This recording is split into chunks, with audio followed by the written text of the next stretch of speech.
People like to share. After all, we are social animals.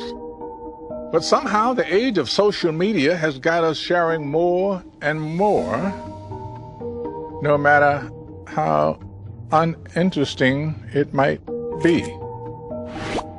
Even though we know every post gives marketers more and more information about us. So, why do we do it? And could we stop ourselves even if we try?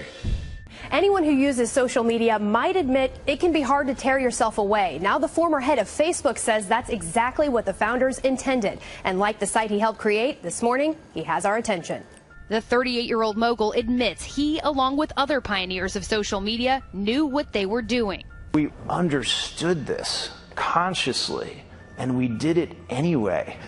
Facebook estimates its more than 2 billion users spend about 50 minutes per day on its apps, including Instagram and Messenger. It literally changes your relationship with society, with each other. While the medical community has yet to classify social media as addictive like alcohol or gambling, one recent study found that participants who appeared to use social media most compulsively showed changes in the part of the brain that controls impulse. We want to psychologically figure out how to manipulate you as fast as possible and then give you back that dopamine hit.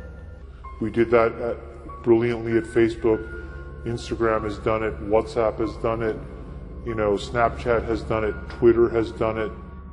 If the thought process that went into building these applications, Facebook being the first of them to really understand it, that thought process was all about how do we consume as much of your time and conscious attention as possible. I mean, it's exactly the kind of thing that a hacker like myself would come up with, because you're exploiting a vulnerability in human psychology.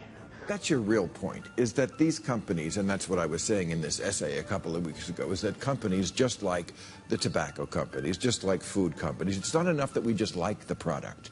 We have to be addicted to it, and that is something kind of evil. Well, and the reason, though, that this we need you to use it as much as possible thing comes from is because of the attention economy. There's only so much attention. The attention economy, right. Because when information gets abundant, the only thing that's left is attention gets scarce, because there's only our lives to fit it inside of. So then it becomes hyper-competitive. We have created tools that are ripping apart the social fabric of how society works. That is truly where we are. And I would encourage all of you, as the future leaders of the world, to really internalize how important this is. If you feed the beast, that beast will destroy you. The short-term dopamine-driven feedback loops that we have created are destroying how society works. No civil discourse, no cooperation, misinformation, mistruth. And it's not an American problem. This is not about Russian ads. This is a global problem. So the goal is to keep us on our devices longer. Why? For any company whose business model is advertising or engagement-based advertising, meaning they care about the amount of time someone spends on the product, they make more money the more time people spend. They make more money the more time people spend. They make more money the more time people spend. So the game becomes, how can I throw different persuasive techniques to get people to stay, to spend as long as possible, and to come back tomorrow.